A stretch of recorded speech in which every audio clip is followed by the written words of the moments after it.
Il-wara f'sar tajjeb jiena Gabriel li nilqakom għal programm ieħor Watson Newsbook. U miegħi illum jiena għad l-uffiċjal ta' relazzjonijiet pubbliċi għall-Akkademja tal-Malti Sergio Grech kif feluq il-100 sena mill-pubblikazzjoni tat-tarif fuq il-kitba Maltija, l-Akkademja tal-Malti anke qed tagħmel diversi inizjattivi biex inkomplu niċċelebraw il-sienna. Sergio, forsi naftit anki dwar il-konferenza għadkom kif organizzajtu.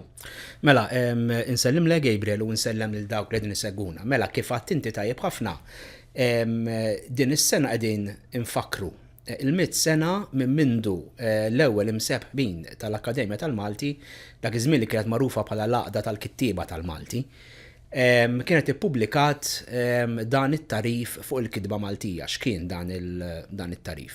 Mela, jekk immorru lura 100 sen ilu kien hawn Babilonja sħiħa ta' kif se jinkiteb il-Malti. Ġifieri kien hemm sistemi ta' alfabetti differenti.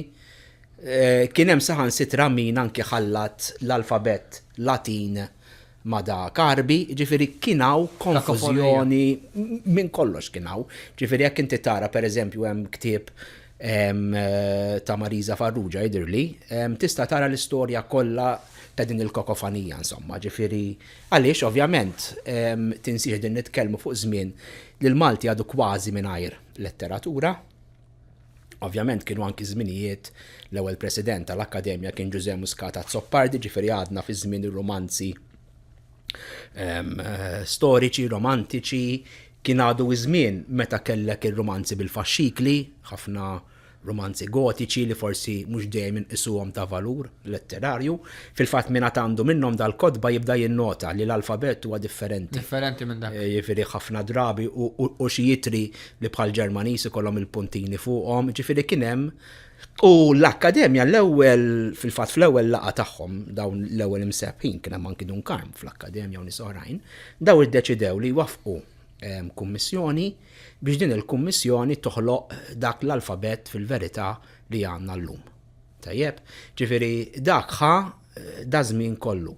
U tinsiex ukoll li kien żmien meta fis-seklu 19 ukoll lejn l-aħħar tiegħu kellek il-battalja ħansejħilek favur l-Ingliż u favur it-Taljan. Meta l-Malti kien meqjus. Bħala l-lingwa tal-kċina u vera. U allura jisum il-Malti ma kienx qed jingħata importanza u bis-saħħa tal-Laqda tal-Kittiba tal-Malti, l-Akkademja tal-Malti dawn joħorġu insomma bl-alfabet bażikament kif nafuh illum. Però barra dak kienet wafqet ukoll kummissjoni biex din tgħidilna kif għandu jinkiteb il-Malti. Ġifieri dan huwa essenzjalment it-tarif u tal-1924 mbagħad ma' żminijiet differenti dawk ġew aġġornati sakemm wasalna x'hekk għad-deċiżjonijiet wieħed u deċiżjonijiet tnejn tal-Kunsill tal-Ilsiem Malti, ġifieri għandek mixja twila u kontroversi wkoll ma naqsux u dak iż-żmien kien hemm tnejn min-nies li forsi kultant ninsewhom. Ninu Cremona, is-Sur Nin, u Gianni Vassallo li kien segretarju tal-Laqda tal-Kittiba tal-Malti. Fejn dawn ħadmu ħafna biex tasal din il-famuża pubblikazzjoni tat-tarif. Min irid ifittex online, Gabriel, hemm anki kopja tat-tarif fis-sit tal-librerija tal-Università. Wieħed jista' jieħu anke idea fid-dettall x'kien ġifieri daw qalulna kif irridu nikdbu l-Malti, għaliex irridu nikdbu. Kien hemm resistenza għal dan il-manwal. Ovvjament xi ftit tal-polemiċi ma naqsux vera. U l-iskop ta' din il-konferenza kien ħanajtek biex iltaqgħu ħafna nies li jħobbu l-Malti fejn semgħu l-ewnet anki pereżempju grazzi għal Daniel Attard smajna l-istorja tal-dan kollu li tinsemmu għaliex Daniel kien anki jagħmel kemm it-teżi tiegħu tal-BA u anki tal-Masters fuq dan is-suġġett li huwa interessanti ħafna u daħal fil-polemiċi u dak hekk u li ħoraġ sebaħ u li ħoraġ dala mhux nafin. Mbagħad kien hemm anki nies li minħobb il-Malti jafhom bħal professur Manuel Mifsud, il-professur Albert Borch. Mek kien hemm anke ftit tal-kontroversja jekk għandix inneħħu lajn l-akka u li Xi twieġeb inti meta jgħidu għandna nneħħu il-lingwa hija riżultat ta' ħafna fatturi storiċi. Mur sa' Repubblika Ċeka ħlift sinjali l-ewwel hemm u għax inti ma tarax anke fuq l-ismijiet tal-ħwienet u l-kumpaniji, ġifieri aħna xi kultant forsi vera jista' jkun li mhux dejjem forsi r-regoli kienu ċari Jista' jkun. Ġifieri forsi jridu ninvestu anka iktar ħin f'daw l-affarijiet. Xi kultant jgħidu għaliex intom tal-Malti kull erba'tijin toħolmu b'regola ġdida waqt li tal-Ingliż ma jagħmlux hekk, pereżempju huwa iktar Xi twieġeb għal da? Hemm iktar żviluppi ġifieri l-lingwa ħafna drabi aħna Gabriel li rridu nirreaġixxu għal mhux jiena l-istudjużi tal-Malti għax jiena ma nħossni studjuż tal-Malti huwa iktar dixxiplu ħajjek trid ġifieri insegwi ovvjament ir-regoli nipprova. Ġifieri il-lingwa tinbidel, il-lingwa jagħmluha n-nies. Ovvjament, huwa sabiħ ukoll hemm bażi xjentifika hemm mar-regola, ġifieri mhux sempliċement qed inħabtu subajna u bħal saħħar Merlin ngħidu isma' dik trid tinkiteb hekk u mhux hekk, tifhem. U mbagħad kien hemm anki żgħażagħ oħrajn anki studjużi li bħal Bernice Magro insomma li anki daħlu fuq iktar dettalji insomma minn dan it-tarif. U ovvjament kien hemm inqajjem anki dan l-ixxu jekk il-Malti imuċ jew le, jekk hux ħanit il-fuq.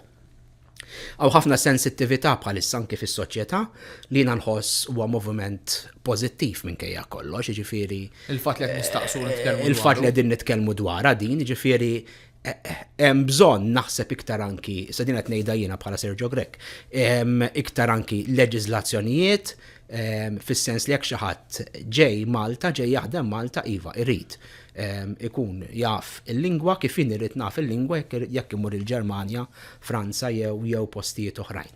Qed isiru sforzi, pereżempju, naf li l-Dipartiment tal-Malti fl-Università jagħmel korsijiet għal dawn il-carers, għan-nurses u għat-tobba li jiġu minn barra minn Malta, ġifieri hemm anki units anki pubblikazzjonijiet magħhom dwar il-Malti fil-qasam mediku pereżempju.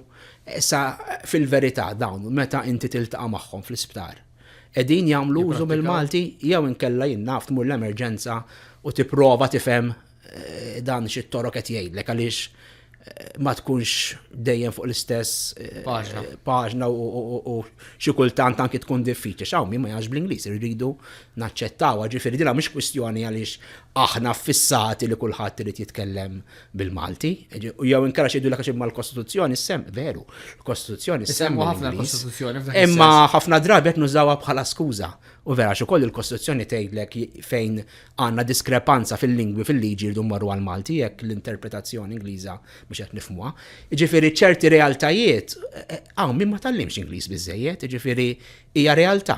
Ġifieri mhix kwestjoni għaliex kulħadd. Ġifieri anke fl-iskejjel, ġifieri dwar dan iridu naraw anki x'tip ta' politika tal-lingwa se jkollna. Inti semmejt l-iskejjel. Pereżempju jekk għandek 3 tfal li huma ta' nazzjonalità barranija fl-iskola, għalli ma tgħidlek jiena s-suġġett ħanalmu bl-Ingliż u mhux bil-Malti. Tiġri l-istess smajta reċentament anki laqgħa l-ġenituri, sempliċement għax hemm żewġ ġenituri barranin mela il-laqgħa l-ġenituri saret bl-Ingliż u forsi kien hemm ġenituri bil-Malti li ma tantx ħossuhom komdi bl-Ingliż, imma biex ma jorux dik l-iskomdità għalqu ħalqu. Ma jifhmu xejn. Id-direttiva ħanajtek hija anki l-politika fil-fatt li fil-klassi għandu jintuża l-bilingwiżmu li jiena naħseb tagħmel sens. Imma li rridu hija ġifieri jekk jiena ġi tifel fil-Form 4 ħa. Ġifieri minn fejn ħad tibda dan biex tibda tagħlmu l-Malti. Ġifieri l-ħajja da ħad tkompli normali bil-poeżija ta' Rużar Briffa. Ġifieri hemm issues li rridu anke mbagħad. Tmur għall-eruq f'dak il-każ. Tifhem ġifieri anke dal-kunċett ta' Malti għal barranin. Kif se jaħdem? Qiegħed jaħdem? Ġifieri fl-aħħar mill-aħħar. Qegħdin għax imbagħad għandna oħra ġifieri apparti li hemm il-barranin, hemm sitwazzjoni fejn xi kultant anke tfal Maltin qegħdin jirreżistu il-Malti għaliex illum għandek ħafna tfal li qed jitilgħu bil-kultura tal-YouTube u din m'għadix problema qabel konna ngħidu għax Taslima u San Ġiljan. Semma Malta kollha. Hija problema ta' Malta kollha, ġifieri ħafna drabi tfal ukoll ma rridx nagħmel ġudizzju fuq ħadd ieħor ta' qed jitrabbew mit-teknoloġija u mhux mill-ġenituri tagħhom. U ovvjament dawn qed jaqbdu l-lingwa tat-teknoloġija, ġifieri isma' it-tfal, isma' anke l-Ingliż tagħhom, jekk toqgħod tirrealizza dak huwa l-Ingliż ħafna drabi li jisimgħu fuq YouTube. Ġifieri dana skużani, dal-ħoss Amerikanizzat u x'nafin, ġifieri ma jkunx l-Ingliż kif suppost. Ġifieri hemm ħafna truf Gabriel, ma hemm ħafna issues li naħseb iridu jiġu indirizzati anke biex fl-aħħar mill-aħħar ikollna ċerta omoġenità għaliex Immaġina li ma mhux faċli, ikollok Bla dubju. diversi L-assem studenti ħalta f'dak is-sens. minn diversi nazzjonalitajiet u tibda mill-bidu għax dana mhux dejjem se jiġu b'ammont ta' Ingliż, ġieli ma jkollhom xejn lanqas. Però jiena wkoll, jiena li ġej mill-qasam tal-iskejjel. Rajt tfal anke li jibdew iħadmu l-Malti barranin. Milli ma pajjiżi. Ġifieri jkunu minn pajjiżi differenti, minn realtajiet differenti, ġifieri Milli rrid tagħlem il-Malti. ġifieri jista' jien jitgħallem. naħseb u t-tfal il-verità hija li t-tfal jixorbu ħafna iktar minna. Ġifieri dik naħseb hija realtà li jiena nemmina ħafna. L-Akkademja tal-Malti fuq xi taħdem bħalissa. L-Akkademja tal-Malti bħalissa għaddejjin diversi anki pubblikazzjonijiet. Fitilu għadna kemm publikajna seminar li kien sar dwar il-professur Oliver Frigieri, fejn mill-ġdid kien hemm diversi kelliema li qabdu aspetti differenti f'Oliver Frigieri minn David Aloisio sa Patri Charlotte, Camilleri, Adrian Grima u oħrajn. Ovvjament se jkun ippubblikat dal-waqt ukoll edizzjoni oħra tal-Malti Letterarju u ftit ilu nidejna anki is-sensiela tal-letteratura klassika. Ħriġna l-fidwa tal-bdiewa ta' Nino Cremona. Dina nixtiequ li hekk jirnexxielna x'kollox jiddependi bħal dejjem il-flus, però diġà kellna reazzjoni pożittiva, Ġifieri anke grazzi għall-għajnuna tal-Kunsill Nazzjonali tal-Ktieb jibda jkollna Gabriel sensiela li tinkludi l-klassiċi Maltin. Ġifieri ħafna drabi anke fuq it-television Taljan tinsertom dawn il-pubblikazzjonijiet tal-Mondadori pereżempju li jerġgħu joħolqu tifhem. U nixtiequ li nagħmlu xi ħaġa simili. Kieku diġà għandna lista wkoll ta' x'nixtiequ nagħmlu li inti jkollok diversi volumi u ma' volumi sbieħ anke hardback għaliex naħseb fl-aħħar mill-aħħar il-ktieb Malti ħaqqu wkoll dan it-tip ta' rispett u vera.